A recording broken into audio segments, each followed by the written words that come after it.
Est-ce que ça t'est déjà arrivé d'avoir besoin d'espace, d'en avoir marre d'être fatigué? Je fais une vidéo, voilà, pour parler de cet état de fatigue qui peut être ou ponctuel ou récurrent. Et je vais y revenir entre ces deux paramètres-là, c'est-à-dire fatigue liée à quelque chose de précis ou qui est récurrent, une fatigue de fond qui est là. Euh, un peu du genre, toi, comme sur un ordinateur où tu as plein de fenêtres d'ouvertes en même temps et puis du coup, tu sais plus où cliquer et tu sais même plus si tu as besoin de tout le monde et du coup, ça crée un amas d'informations au même moment, au même endroit, au même moment. Et donc, du coup, ça manque d'espace pour toi. Voilà, si tu ne me connais pas, je suis Baptiste, je suis coach, j'accompagne les gens ou en individuel ou en collectif là pour les aider à mieux sentir, pour mieux agir. Et donc dans cette vidéo, je fais suite à une séance d'accompagnement avec une personne qui voulait remettre de la clarté, qui avait besoin d'espace et qui constatait cette fatigue à la fois ponctuelle mais aussi récurrente, c'est-à-dire que qui revenait régulièrement. Donc et pour ça, j'avais envie de partager déjà deux trois angles de regard sur déjà à distinguer le ponctuel du récurrent. C'est-à-dire que oui, on peut être fatigué par rapport à quelque chose de précis, de factuel. J'ai pas dormi de la nuit, donc je suis fatigué, ok. Ou ça fait un mois que je suis à fond dans mon activité avec voilà. Mais bref, je suis dans l'action et dans les grandes actions depuis un mois et du coup je suis fatigué, oui. Donc ça c'est le ponctuel, mais il y a aussi les fatigues de fond et là qui est plus lié à comment au fur et à mesure des événements de la vie, qui est du ponctuel en permanence, comment je me suis adapté sur le chemin. Et c'est ça qui potentiellement crée une accumulation de fatigue qui fait qu'il y a quelque chose de fond prend de plus en plus de place. Voilà, hein, les burn-out et compagnie, on est à cet endroit-là aussi. Mais du coup, on est comment je m'adapte à mon environnement au fur et à mesure que je vis. Et c'est ça qui fait que c'est une fatigue de fond ou pas qui vient, voilà, qui vient se vivre et s'expérimenter concrètement dans la matière, hein, que ce soit par un pétage de plomb, que ce soit par du trop-plein émotionnel, que ce soit une maladie, que ce soit voilà, une blessure, etc. Peu importe, tout ça ce sont des traductions de comment mon corps s'est adapté à mon environnement et à ce que je traverse et à ce que je décide de vivre dans ma vie. Donc déjà, je t'invite vraiment à distinguer entre le ponctuel du récurrent. C'est-à-dire qu'il y a vraiment un travail de fond, et là c'est ce qu'on a vu ce matin dans la séance, c'est-à-dire c'est quoi le travail de fond qui fait que je me crée les conditions, consciemment ou inconsciemment, pour que il y ait un moment, je respire plus, ou j'ai besoin d'espace, ou j'ai plus de clarté, c'est flou, machin, etc. Ça, c'est ce qui est visible à la surface, hein, c'est un peu l'iceberg, là, c'est ce qui est visible à la surface, c'est-à-dire au-dessus. Ah là, je vais pas bien, je suis fatigué, c'est du flou, je sais pas où aller, etc., quoi faire.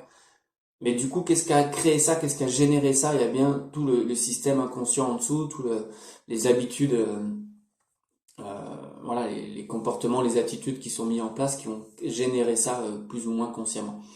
Et c'est vraiment à cet endroit-là, hein, la surface, la forme, c'est-à-dire ce qui est rendu visible, la forme, elle peut être bougeable que à partir du moment où le fond il bouge. D'accord? C'est peut-être que du bon sens pour toi, mais c'est important de le rappeler à mon sens parce que tant qu'on s'arrête à la surface, on peut pas faire bouger les choses, en tous les cas dans la durée. On peut mettre des pansements. D'ailleurs, c'était intéressant parce que une des façons de répondre à ces besoins de fatigue, c'était justement de se faire masser le plus possible, de prendre des temps pour aller faire du yoga, pour aller faire des pratiques corporelles, etc. Mais du coup, en quoi ça devient un pansement plus que de régler le problème de fond? Pour moi, c'est pas l'un ou l'autre, hein. Oui, c'est bien de se faire masser, de prendre du temps pour soi, quelle que soit la manière.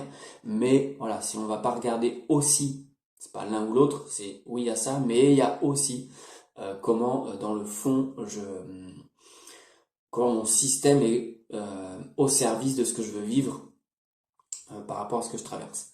Donc voilà, j'avais envie de parler de ça et c'était intéressant aussi de voir qu'il y avait beaucoup de croyances qui pouvaient être identifiées. Ah oui, mais c'est parce que j'ai la croyance que j'ai pas le droit de me plaindre ou d'être fatigué, donc du coup ça rajoute du dur, et etc.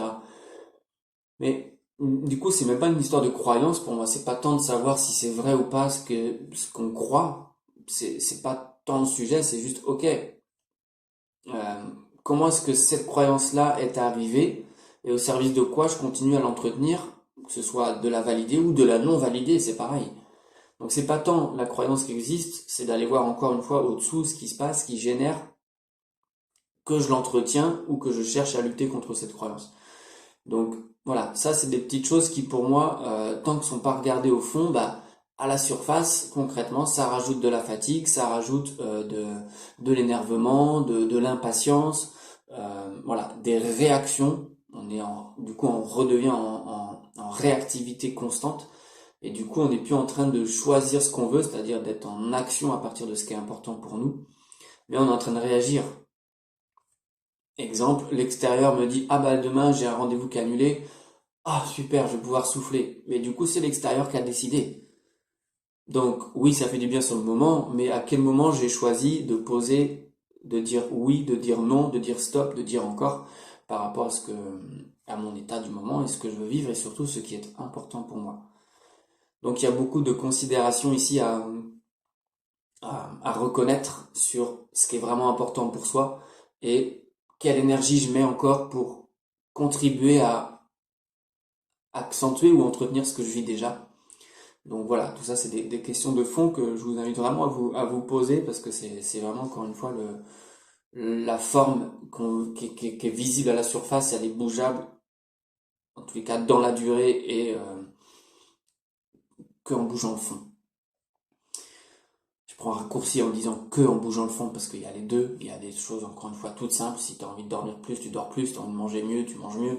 Ça c'est concret, c'est très factuel, il y a juste à changer la forme, mais voilà, c'est comment je crée l'équilibre entre le fond et la forme. Mais si je mets toute mon énergie et mon attention sur ok la forme, bah il y a un moment il va manquer quelque chose parce que ce qui permet à la forme d'exister c'est bien le fond. Avant que les choses existent dans la matière, c'est bien qu'il y ait de l'énergie qui est pas forcément visible ou palpable, mais qui est bien existante. Donc c'est à cet endroit-là où bah, moi j'ai à cœur de vrai. Comme je disais, je sais plus avec qui, une conversation l'autre fois, mais je me définissais un peu comme un chirurgien à main nue, où je fais des opérations à cœur ouvert. Ça me faisait très rigoler, mais parce que c'est vraiment ça en fait. Quand je dis à cœur ouvert, c'est-à-dire d'aller vraiment voir ce qu'il y a au cœur des choses, au cœur du sujet, au cœur de soi, parce que c'est vraiment à cet endroit-là que tout part et que tout se matérialise dans nos vies quotidiennes.